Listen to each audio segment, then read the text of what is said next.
Okay, there's lots of fun things you can do in Premiere. I'm going to talk a little bit about effects and I'm going to talk about keyframing. The first thing you want to do when you deal with effects is make sure you have a couple of windows open. One is your effect controls. If you don't see this, you can go up to Window and then make sure that you have effect controls checkmarked. You can also go to the specific editing space. We're in the editing space, but you can go to the effects space. That's what I meant. And that's going to bring up your effects panel with your effects in it over here, which is just a handy feature.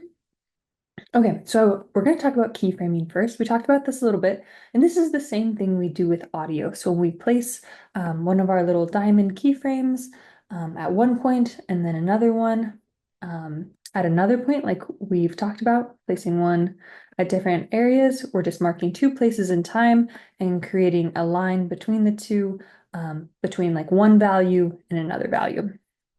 It's just moving one thing from one place to another. That's it. Um, so that's how you can adjust your audio that way. Up here in your effects control panel, this is where you're going to find some other things. It's broken down in a couple of different categories into video and audio. For video, you're going to find motion, opacity, and then time remapping. I like to do my time remapping in the way that I showed you earlier with right-clicking and going to speed duration. That's just personal preference. You can do it however you want. Motion and opacity is where I usually stick to in these panels. Position is just what it's going to be, what it sounds like. You can adjust the position of your shot on the X and Y axis, and then scale is zooming in and out of your frame. Rotation is rotation, of course. Your anchor point is what point everything is orbiting around. So when I do rotation, my anchor point is in the center of this. And so it's going to rotate around that anchor point, and you can adjust where your anchor point is. When you want to like undo an effect, you can just hit this reset parameter button, and that's going to reset it to where it was originally. So that's a nice feature. Opacity, of course, is opacity, how much you can see. Blend modes is just a fancy way of blending them differently. Oftentimes people will like layer different videos on top of each other, and then you can mess with the blending. And so then you create this like double exposure type of look on top of there. Then, of course, we've got our volume, which you can keyframe up from up here if you want to. And then it kind of goes down from there.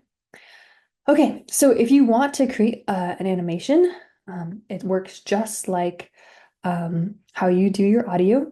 The important thing is to press your little toggle animation, your stopwatch. That's going to like activate your animation. We can toggle our animation. It's going to press, I'm going to press down and it's going to mark my little diamond at this point in time. Then I'm going to move it to where I want my animation to stop. And say for this one, I wanted to move it a little bit towards the bottom. And then that looks a little weird because I've run out of space, so I'm going to scale in, but I don't really want my animation to scale in here, so I'm not going to toggle on my stopwatch here. And then when I play it, it's going to go downwards, and I want that to be a little bit faster, so I'm going to move that in, just like that, maybe even a little bit faster. And you can, of course, mess with this. If you want them to have a little bit more of a natural motion, you can add something called easy ease. So to do that, you would right click on your blue diamond. You're going to go to temporal interpolation, and you're going to ease out on the first one, and you're going to do ease in on your second one. And that's going to create a more natural motion there. It starts off as faster at the start, or faster in the middle and slower at the starts. Just a fun little thing you can do. And all of these you can mess with. So if I wanted to do a little bit of a rotation here, I could figure out where I wanted my rotation to start. Maybe I want it a little bit more in there. I'm going to pop on my keyframe at the start. I'm going to pick where in the point of time I want it to end, and then I'm going to rotate it to wherever I want.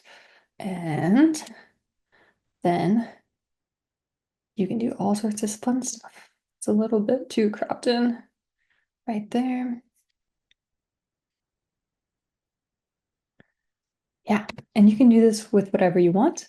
When you add an effect from your effects panel over here, usually it's down here, just in case that's confusing for you, then that's also going to show up over here. So for example, if I wanted to, I don't know, add a blur to this, maybe not that blur, maybe, let me go down to other blurs, here we are. I'm going to add a Gaussian blur onto this. There's two ways you can do it. If your clip is collected, you can just double click and it's going to apply it, or you can drag and drop. There's lots of things in here to explore. I'm going to let you do that on your own time. It's literally, yeah, you can go down a rabbit hole there. But that's also your how you adjust it is going to pop up in your effects control panel. And again, you're going to be able to adjust it. So say we wanted to start off blurry, I'm going to toggle my animation stopwatch on, and let's say we want to just do this like just a little bit. And then on my second one, I want it to de-blur. So then it would do something like that. Cool.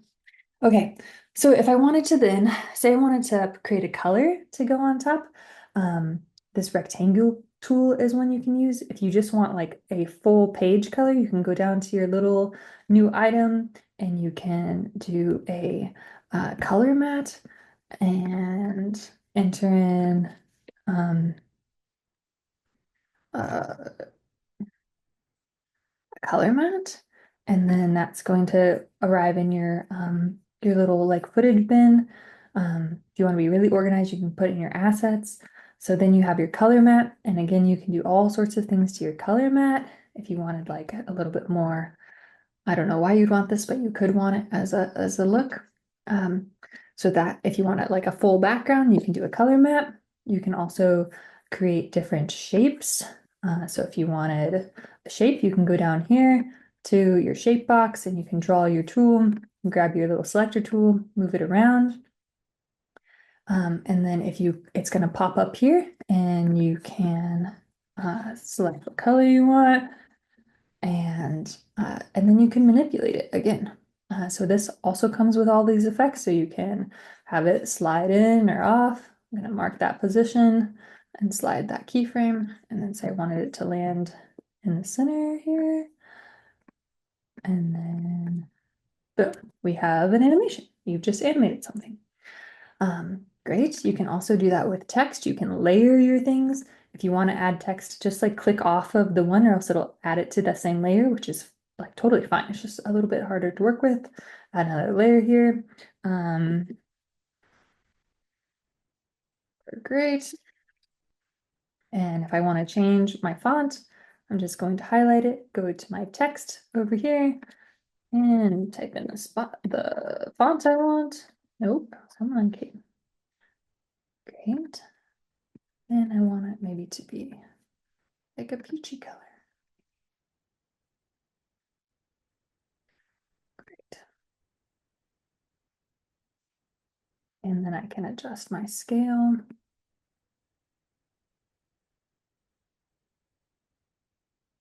And then I could have this come in a little bit after it if I wanted to.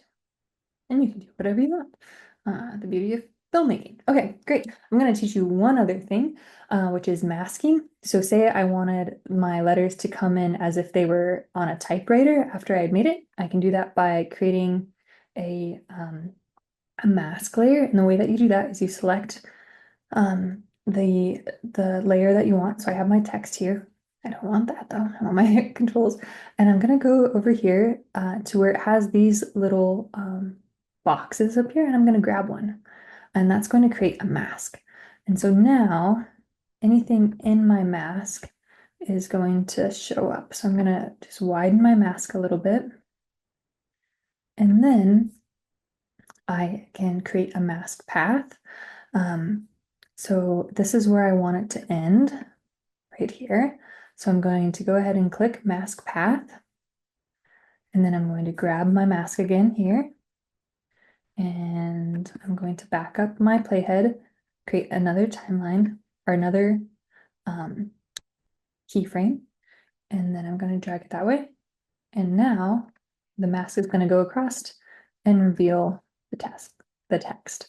And you can do this with words, you can do it with shapes, you can do it with your video, you can do a lot with your mask tool. You can feather the edges, you can mess with opacity. There's so many things you can do here. The best way to do it is just to do it, which is exciting. Okay, those are the basics of what I wanted to cover. I'm going to send out a couple of other videos on animation and using the effects tools if you want to get more in depth with it, but these are the things that I want you to know and what I want you to incorporate into your upcoming projects. Cool. See you in class.